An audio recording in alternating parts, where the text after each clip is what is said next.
Guys, welcome back to the Macro Golf Podcast. Bring you a new episode today, and today we're talking about one of the biggest barriers that we see in our clients or people that we speak to in their ability to get fit for golf and get golf fit. So we're talking about the barrier of time and not having time to do fitness and to get fit and actually perform all of these things we've spoken about in these previous episodes of doing strength training, mobility, speed training, weight loss, all of these types of things. The difference today is we're going to show you how to do all of this stuff in 2 hours per week. Oof. 2 hours per week. That's it. That's all we're going to do. Because we do believe a lot in, working with people and helping people that have full-time jobs or families or other commitments. And we appreciate that. So we're going to try and find a way for you guys when we're going to talk through different goals and what potentially different categories you might fit into. And then we're going to tell you how to employ all of this stuff, what habits you're going to ingrain into to basically get to your target in 2 hours or less. Sam, is that possible? 100%, 100%. And talking about it, 2 hours isn't really a lot of time. I'm sure if a lot of people were to add up how much time they spend on Instagram or watching Netflix or different things like that, it's going to be a bit more than 2 hours a week. It is. You can actually check that, right? You can check on your iPhone. You can go on and it will tell you, you probably don't want to see, but it's going to tell you your screen time. It's going to tell you how much time you spend on these apps. Yeah. And I think one of the reasons I like to do this is because sometimes when we take away this barrier of time, where people use it and say, I didn't have time or I didn't have the opportunity. When you take away this barrier of time, you end up with actually, maybe I could have done it. Yeah. Maybe and then why didn't I do it in that case, right? Yeah. So if time's not the issue, what is the issue? Is it motivation? Is it interest? Is it, a bunch of other stuff? Yeah. So today we're going to take away your barrier of time, and maybe in future episodes we'll take away all those other excuses that you've got racked up waiting for us. But today we're going to get rid of time, and we're going to really attack the efficiency of some of this stuff, right? Yeah. So we've got a selection of different goals that you might be heading towards. We're going to cover mobility, strength, speed, weight loss, longevity. Am I missing anything? I think I've just thought about, I want to add muscle as well. We're going to add muscle. So if you're looking to add some more mass to it, we're going to talk about that one. We're going to add muscle as well. And we're just going to let you know if one of these is your goal, how do you achieve that goal in just 2 hours per week? How you could potentially structure your week, what the sessions might look like, what the split would look like in terms of dividing up that time and what would take priority and things like that. Definitely. Which one are we going to do first, Sam? We've got a list to get through. Which one are we going to go for first? Let's go. I want to start with speed. Okay. Okay. So, if you potentially are looking to gain some speed, gain some clubhead speed, want to hit the ball a little bit further, we got 2 hours. We've got 120 minutes to play with. I'm going to start. I've got one 30-minute strength session a week. Okay. I'm going to pack in a 30-minute strength session. The reasons for that is just to keep up our robustness. So when we are doing the speed stuff, hopefully we're not getting injured. If we do get injured, we can hopefully recover that a little bit quicker. What might that strength plan look like if we're only doing 30 minutes? If I'm only doing 30 minutes. Because I sometimes get asked this question from people when I say, if you can only get there for 30 minutes, do it. And they will say, okay, well, if I can only get for 30 minutes, which bits do I drop out? Mm-hmm. Which bits do I keep in? So what would you say if you had 30 minutes? Even to the point of warming up and cooling down. Yeah. Like if we do an extensive warm up and cool down, that's 30 minutes. Yeah. It's got 15 on each, right? Yeah. So how would you structure that? I would structure that. So my warm up that I typically do with all my clients only lasts probably about 2 minutes. Yeah. 2 minute full body warm up, ready to go. I'm then just going to focus on compound lifts. This isn't a session where I'm going to look to get to 1 rep maxes or make any personal records or anything like that. It's going to be a full body, focus on my compound lifts. So there'll be some sort of squat, there'll be a hinge, there'll be a chest press and probably some form of overhead shoulder press. Would you potentially stack some of those back to back? I would absolutely superset those. Superset any pairing muscle groups or convenience in the gym, depending on your layout, what you can do for time, just to save you time running back and forth. But 30 minutes a week strength, we're not going to tick that meter any further forward, but we should not be able to come further back. So hopefully you're not going to lose any strength, especially with what else we've got else. So I've then got 3 15-minute power sessions a week. Ooh.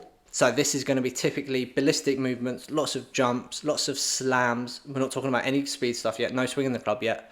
Lots of core work there, rotation stuff, anti-rotation. 15 minutes, doesn't even need to be in the gym, don't even need to leave your house. Yeah, I was going to say, I like that one because that sounds like that's something we can do from home, right? Absolutely. So, because this is the other barrier we get, and we could be cheeky with these 2 hours. Like, we could expand these hour and 20 minutes out a little bit, but we also appreciate there's gonna be some driving to the gym. There's some other barriers to that. So the fact that you can get to the gym once in the week, like you said, I think is a great idea, and then the rest of it can be done from home. Right? Like, which is something that we don't consider. But power's great to be done from home. I think people always think power has to be done in the gym and it has to be these big heavy weights being moved.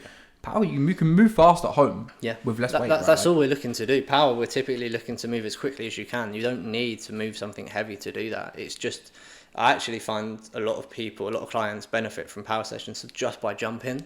There's a really cool app actually that I use with clients, Jumpster. So you just put it into your pocket, jump, and it measures your jump, tells you how high, logs it all. Absolutely fantastic. So I've got my clients hop in with that, because we're seeing if one leg's stronger than the other, and then we can work on weaknesses there. But it's also just gamifies things. Everyone's always trying to beat your record, things like that. So you don't need any equipment, just jumps, some slams if you've got a medicine ball. Even then, you don't really need it. Some ballistic core work, some power press ups, different things like that. And then to finish off my 120 minutes, I've got 3 15-minute speed sessions. Love that. So at the end of my technical practice, if I'm down at the range or if I'm just going to the course and hitting some balls on the nets, 3 15 minutes, driver, full intent, hit the ball as hard as I can. I suppose you could even incorporate that, like, with that power training from home, right? Like, if you've got the ability to train, if you want to match it up, for example, 100%. You could do your power session, then do your speed session immediately after. 100%. I did a session with one of my clients in the studio this week, and we just, for a bit of fun almost, included speed swings as part of his circuit. So he was doing a power circuit. We had a push power exercise, a pull power exercise, a rotation power exercise, and then the fourth exercise he did was swing the golf club as hard as he could. And by the time we got into like the third or fourth round, his club speed had just like leaped. And he was like, "What the hell?" Like, he's cruising at this new speed. He was like, "What the hell?" And I was like, "Well, we've just potentiated. Like, that's basically what we've done." But you've now like incorporated that idea of swinging the golf club as part of your workout, which is a really interesting thing. If you guys are looking to play about with it, I've done it a couple of times. Like, it's fun. It is really fun. Obviously, there's a little bit more barriers to entry. We're really lucky in the studio that we can swing a club and work out at the same time. I don't recommend taking your driver into the gym, into Anytime Fitness. You might get some funny legs there. It's true. But if you're doing it in the garden, as you said, like if you're training from home and, you know, especially when the weather's nice and it's golf season, I suppose what you can also do here is you could do that session before a round. You go and do that 15-minute power session. That might cover up that workout if you are short of time. So there's obviously lots of different ways we can structure this. Like there's infinite ways that we can kind of play about with those 120 minutes. But to kind of go over everything there, if we are looking for speed, I'd say 1 30-minute strength session just to keep everything ticking over, making sure we're not going to get injured, keep the muscle mass, keep the strength where it is. 3 15-minute strength sessions, 3 15-minute power sessions. Boom. Done. Cool. Joe, what's next? What is next? Shall I do one? Yeah. I'll do one. Go on, explore one. Cool. So I'm going to do... Let's talk mobility. Love it. Because I don't really care if this person is... we always get the barrier of no time, right? And I don't really care if this person at the moment is, saying like, I haven't got time to get to the gym, whatever. All of this, what I'm going to say now, can be done from home. Mm-hmm. This is the fantastic thing with mobility. Yeah. That actually, I'm going to go a step further. Most of this can probably be done while you're watching TV. Yeah, in your living room. Yeah. In the evenings, right? Yeah. So we could even take away the 2 hours and say that it's being done, but we're going to give them 2 hours. And I'm going to basically do it as simple as 15 minutes a day, which is, maybe a little bit more than, I would potentially say for someone. But if you did 15 minutes a day, you're going to pretty much cover everything you need to do, right? Yeah. And we're going to be around that 2 hour mark. But what I prefer, and this is what I try to get people to move towards, is actually to do 10 minutes a day. Yeah. But then go and include a couple of home workouts, starting to train your body through this range. Yeah. So it might be that one of those sessions you do a bit of lower body training, and the second session you actually do the upper body training, and then you actually start to build some control in that new range that you've built, which is one of the best ways to actually solidify that new mobility. Really like that. I think if we're talking mobility, yes, it's easy just to say, I can do about 15 minutes a day and I'm going to get more mobile. Great. If we're trying to actually make it more applicable and actually make it like more functional, I would go for the 10 minutes a day, and then 2 20-minute, 25-minute home sessions. Really focusing in those sessions, good range of motion, really expanding your range and building good control within that range. That might look like full full squats, lunges. I love programming lunges when people have done mobility. You could add some rotational work in there if you wanted to, if you wanted to incorporate some of that. Full work with like overhead pressing, getting your shoulders into good positions. You could do rows, you could do presses, you could do things, but basically trying to take your body through its full range as far as you can possibly exactly, and do that with control and with resistance. So I think that's not difficult for a lot of people to try and find that time. I think you could do either, and I think you would notice progress from either. If you're really saying that I have to just do this in front of the TV in the evenings, maybe just do your 15 minutes mobility, great. But if you can and you really want to get better progress and utilize those 2 hours, get a couple of strength sessions in there as well. 100%. Again, even if that's just at home using bands, whatever it is, I think you still will notice the progress from that. The one thing I really love with mobility is I've got a lot of clients that literally just do 5 minutes a day, come back a month later and make massive gains. And they go, I don't feel like I've done anything. Well, actually, like we had that over the month. Like you've done way more than you ever thought you would have done. Yeah. But it's less daunting than saying, right, I want you to do 2 hour sessions. 5 minutes a day, you can still really make some good progress there, and it's just so less of a barrier. It doesn't seem daunting. It's really nice. I sometimes get asked by myself. I'd say a lot of programming I do is mobility based, and people ask me like, "What do you do? Like, how do you?" And I used to do a decent amount because I used to be stiff. Yeah. But now I'm not stiff, and now I just kind of can get away with just being on the ground for a bit and playing around a little bit, and it doesn't need to be that formal. But then sometimes if something happens, I might get a bit of stiffness here or a little bit of issue there. Then I might then do something a little bit more formally. A bit more intense, 10 to 15 minutes for a certain period, and then that will clear up, and then I'll go back to just like maintenance style, really. Yeah. But I think you need to earn the right to be able to do that. 100%. And you need to kind of understand your body to a good position. Yeah. And if you don't, then it needs to be a little bit more formal. Yeah. Then once you're there, you can just be loose with it and just spend time on the ground. Yeah. The thing I love that you said there was adding in incorporating the kind of workout to it. A lot of people think, right, just by getting more mobile, it's going to help them hit the ball better or whatever it might be. It's kind of pointless if you don't have the strength to do that things. So if you've got like great hip mobility and you're still doing like half a squat, we're just wasting that mobility essentially. Yeah, untapped. Yeah, untapped. 100%. Cool. Mobility done. Speed done. I'm going to talk about strength. Ties in a little bit with what we're talking about mobility as well. Just off the face of it, I'm going to do 3 35-minute sessions. And then I'm going to add 3 5-minute mobility sessions on those other days. So we've got a day off, we've got a day of rest, 3 days on, 3 days mobility sessions. Those 3 strength sessions, these are probably going to be quite low intensity, high weight, so high percentage of our 1 rep max, making sure we're covering kind of those key areas here. So typically with clients, I've got clients that are much better squatters or much better hingers, deadlifts typically. We're going to focus on one of those for one of the sessions, and then we're going to do some accessory work outside of that. That's just going to probably be some play work there. And that's going to kind of be those 3 sessions. So I'm going to get you to pick one compound. We're going to work our way up and get quite a lot of volume in there. And then we're going to do some accessory work around that, some play stuff. Strength, we can really kind of make some gains there. It's not like muscle, which we're going to come onto in a little bit, where you really need tons and tons and tons of volume to see the hypertrophy, to see the gains and to tear the tissue and everything like that. Strength, similar to power, you don't really need that same volume. So I'm going to get you to pick 3 different compounds for each session, and then pick some fun accessories around that. Mobility sessions are going to be recovering from those strength sessions, but just kind of same thing, just exploring some different movements that we have explored in those compound lifts, making sure we're really utilising that full range of motion, really pushing our body as far as we can, making sure we're fully extending the elbows, knees, hips, everything like that, all that juicy stuff. Awesome. Love it. That's that done. Joe, what's next? I was paying attention. I was just doing some quick maths. You were doing some maths. I saw the calculator. Well, it wasn't that quick because I got confused. But I've got something that I'm going to say at the end of this. Just something that I thought would be interesting for myself to work out. So good. So let's do longevity, and maybe let's explain a little bit what we mean by longevity. Yeah. What I mean by this is kind of like So something to get asked about that. I would say that longevity for me is what is like the bare minimum that you need to do to not go backwards. Yeah. And that's in a short amount of time and in like over the years, right? So like what would you need to do in the gym, mobility wise, steps wise, to basically not be in a worse position in 10 years time than you are today? Mm-hmm. That's how I sometimes view longevity, and I think that's quite a nice way of thinking about it.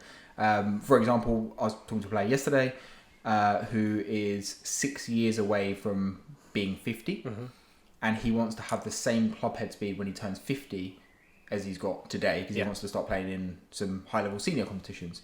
And he knows that actually if his speed that he's got at the moment, although he's not quick for his age at the moment, if he's able to maintain that speed, like he can actually be fast for his age. So he's kind of gone a little bit more long-term and thought, well, I don't now necessarily want to start pushing my speed and getting quicker and like really putting foot to the floor now. Yeah.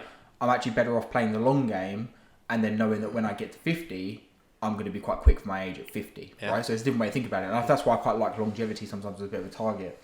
There's another one of my clients, we've set the target of being able to shoot his age. Yeah. So he's got that long-term target of like, at some point I'm going to shoot my age. Is that going to be when I'm 68? Is that going to be when I'm 75? It doesn't matter. I'm just going to give myself a chance of shooting my age, right?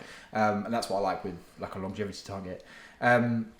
With this, I think this is pretty basic, and it's probably not too far away from a lot of the stuff we've spoken about.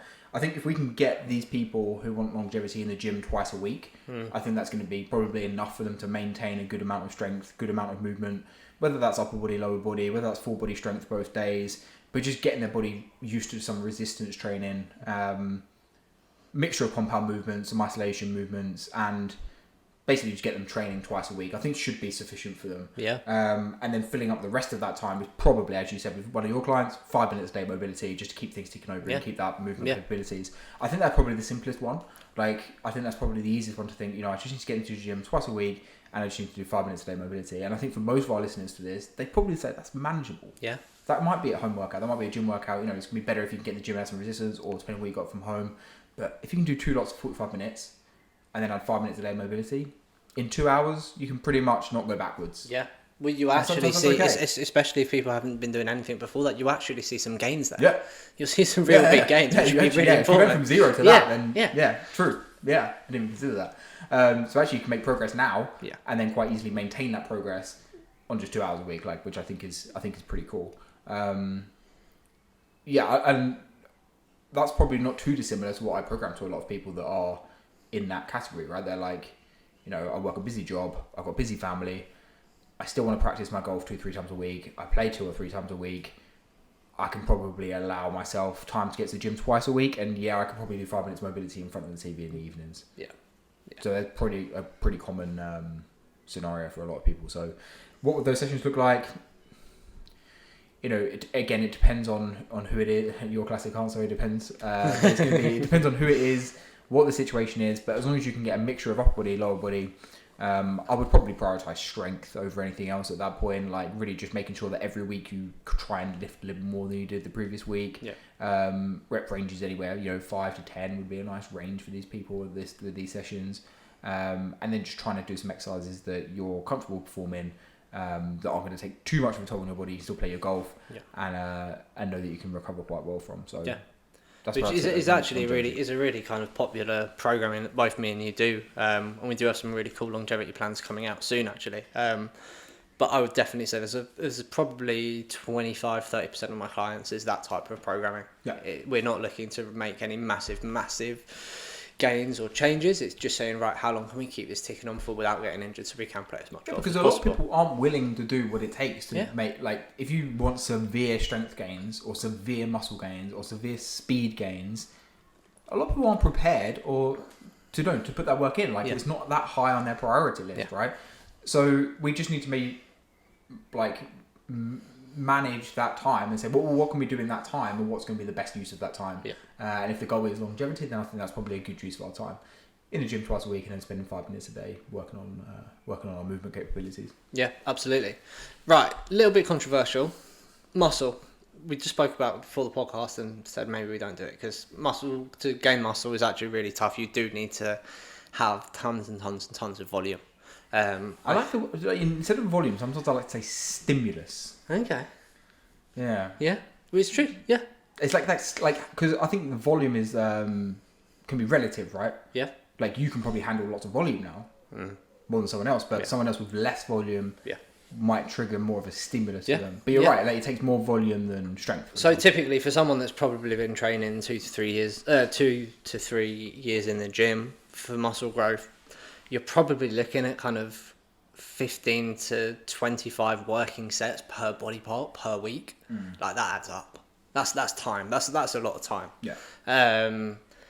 There's a really cool training program that I did do years and years and years ago. It's a 1 times 20 method. So you pick an exercise, you do 20 repetitions. Yeah. You do 5 to 10 exercises. Yeah. It's a burner, but really short on time. Yeah. Like it really gets everything Stimulus, going. right? Yeah. Tons and tons and tons. Some people that's not going to work. If you have been in the gym for absolute ages, it probably won't be enough to do that. We got 120 minutes. You could do 3 40-minute sessions like that. Might not be enough. Some people it probably would be way more than enough. Yeah. Problem with this is you're going to ache. You're gonna be sore. But that's what kind of training for muscle growth is all about. It's the only way it happens. You're tearing your muscle tissues apart. You've got to let them re-heal and grow back stronger and bigger. I feel like on 3 sessions of 40 minutes, I think if they were programmed really well, if you're doing a lot of supersets, it might be I think you can get there. Like it's probably not too dissimilar to how I train at the moment, to be fair. Like generally linking exercises back to back, short rest periods, very efficient with like with progressive overload and being very efficient, like measuring week on week and just trying to push yourself a little bit more week on week. Probably doing maybe one like high-end set, like high-end working set with like 2 prep sets for each one. If your body, it depends. It depends, right? Because some people need 10 minutes to be able to get to the point where they can actually lift a dumbbell over their head, right? Because they're in not a great place. We spoke about this on the warm-up podcast. Like if the better condition you're in, the faster you can get ready, right? But yeah, I think 3 lots of 40. I think it's possible. Is possible, and we can, as long as the program is right with those exercises, you could probably skip the mobility as long as you're programming things that are taking you through the full range anyway. And this is something I actually wanted to touch upon. Like, I am a massive believer in mobility stuff, but I'm also a massive believer in saving time.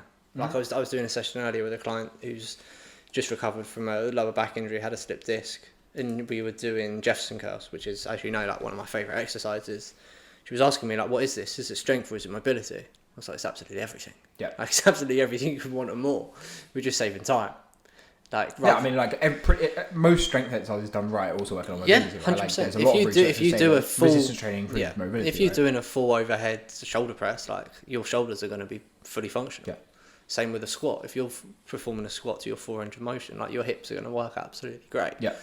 In one plane of motion, obviously for golf it's different because we've got rotation and different elements added to it that as well in different planes, so we've got to make sure we're training in those planes as well.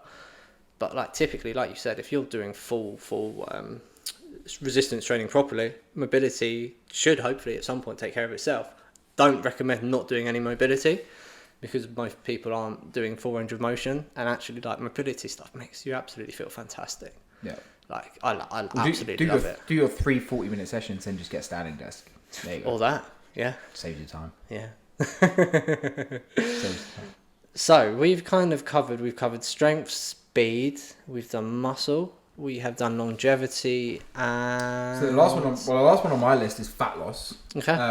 Which I think is going to be a fast one because I'm pretty much going to say pick any of these. Yep. Pick whichever one is important to you in terms of what you want to achieve. If you want to get faster, pick the fast one. If you want to get stronger, pick the stronger one. If you want to build muscle, pick the muscle one, whatever, longevity. If you only care about weight loss, then I would probably say pick either the longevity one or the strength one. Yep. There would be one of those. I would say pick one of those that we've just spoken about. And then get yourself a standing desk. I'm on it today with standing desk. Improve the amount of steps that you're doing naturally. Yeah. That's not going to take any more time. You're just going to, try and just be a little bit more active. Nutrition. Nutrition is the key word here. That's where it's going to be. Yeah. And I've said this a lot. I think I said this in the nutrition episode, actually. like eating less calories a day shouldn't actually take more time out of your day, right? Because sometimes I hear it of, I understand the point of like being able to prep food. Yeah, okay, but if you can't prep food, then you just have to make a better decision with whatever you have. You can still make better decisions, you can still lose the weight. So, again, we didn't know whether to include this one in it, but I think it's important to say that actually, like, not having time is not an excuse for not making better food choices. 100%. I think I said that on an earlier episode, and I still mean it now. Yeah, I 100% agree, 100% agree. I get it a lot with talking to clients about prepping food. I typically always try to get clients to prep breakfast, because typically clients who are a little bit more overweight tend to skip breakfast, in my history of working with people anyway. So I'll always say try and prep breakfast. Actually saves time. Like, I know it's a little bit of a faff the night before, and when you get into the routine of it, it actually saves so much time, and you save money as well. I've got so many clients that work in town, in London and stuff, and you're spending such a large amount each day on like croissants and different things like that. Yeah, now I used to spend in prep, which is like ridiculous. Yeah, exactly. But I think also that the thing to jump on that what you said there is obviously a trend, or not obviously, but I see a trend in people that are less organised to then people that make poorer food decisions. Yeah. That's it's proven scientifically. Yeah. Exactly, but it's not an excuse still. No. Like, you still, if you can train yourself to make better decisions when they're presented to you, that shouldn't take any more time. No. Obviously, you're better off being prepared, which will take time. But if you don't have the time, you can still tomorrow wake up and make a better decision when the moment comes. Yeah. Right. And I think that taking the ownership for that is really important on people's weight loss journeys. Yeah, definitely, in my opinion. Definitely. So we've kind of covered a lot of different ones there, and obviously, like I said earlier, there's an infinite different way that you could structure those 120 minutes. Like, do it what suits you best. Whatever is going to get you to adhere and stick to these for as long as possible, that's going to be the most successful one. Yeah. Doesn't matter about what's the best one, what's the most optimal one, what's the most efficient, what's the one that you feel like is really realistic to slip into your lifestyle, that you can go, oh, actually, I'm not actually making too much of a change, and I can do this for the next month, 3 months, 6 months, 10 years, all the way. That's what's going to make the difference. That's when you're going to see the massive change, which is kind of what we're all about. It's not about these drastic changes. And I heard a new fennel diet. I heard one of my clients' daughters fennel diet. Was it like the herb? Yeah. What do you do? No idea. No, I just shut it off. She said my daughter's on a fennel diet at the moment. I mean, if I could only eat fennel, I'd lose weight. Yeah. Be ripped. For about 2 weeks before you need to go to hospital. Yeah. Look great though. Yeah. For those 2 weeks. Look unbelievable. Well worth it. What's I think a good last point to end on this as well is the fact that if someone was to come to us and say, Sam, can you please write me a training plan for speed, right? It's not going to look like this. If you had optimal, like, what is the optimal plan for speed? It doesn't look like this. No. What's the optimal way to build strength? Doesn't look like this. Yeah. What's a really realistic way for a lot of people listening to this podcast? Something like this. Yeah. Yeah. Like, this is really realistic to fit into a busy schedule, busy lifestyle. Like, if you really care about achieving these things and achieving your targets, like, this is manageable and you can find a way to get this done. Yeah. Doesn't mean you need to spend 4 hours in the gym every week, 15 minutes doing mobility every week. Like, you don't need to do that. Like, you can still make progress in this way. It might not be the most optimal way, but you can still make progress. 100% agreed. Nice way to sign off. Definitely. As always, guys, thanks for listening. And if you've got any questions or any other topics you want us to talk about, just shoot us a message and check you on the next one. See you later.